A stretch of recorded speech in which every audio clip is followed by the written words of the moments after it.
With good news for today from Baptist Press, I'm Brandon Porter. As surveyors continue assessing the damage done by the historic flooding that has deluged eastern Kentucky, Southern Baptists have begun planning their response. Dozens of Southern Baptist disaster relief volunteers from across the Southeast have started arriving, along with Send Relief, the compassion ministry of the Southern Baptist Convention.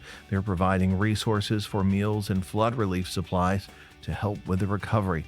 Governor Andy Beshear confirms 37 people have died and many more are still missing. Beshear says more than 400 National Guardsmen are aiding in the search of the region.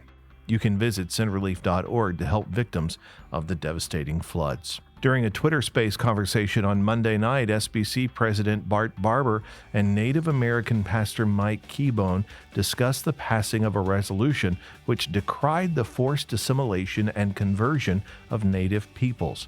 The two recorded the presentation while visiting Indian Falls Creek Camp in Ada, Oklahoma.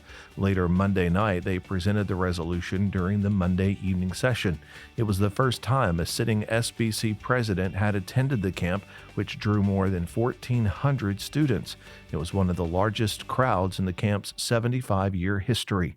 Barber said the resolution was written in response to a recently released federal report documenting the forced assimilation and conversion of Native Americans, Alaska Natives, and Native Hawaiians in the U.S. between 1819 and 1969. The report said Native peoples were specifically targeted with these efforts of forced conversion and assimilation in order to systematically remove them from their native lands.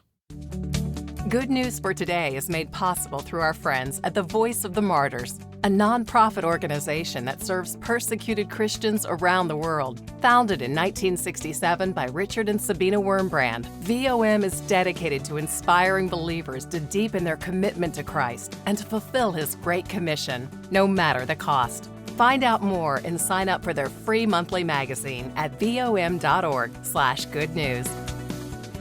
A Bible study from Lifeway asks, what is your picture of God? It says, when we see God as He truly is, we will see Him as holy. And when we see Him as holy, our whole lives will be changed. That was the experience of Isaiah the prophet as recorded in Isaiah 6:1-8. What Isaiah found was the holy and majestic God on His throne, complete with supernatural beings constantly declaring His holiness. Having seen God as He truly is, Isaiah properly saw himself for the first time. It was devastating and humbling. You can read the full account in Isaiah 6:1-8 and find that Bible study at our website, baptistpress.com. Thanks for listening to Good News for Today.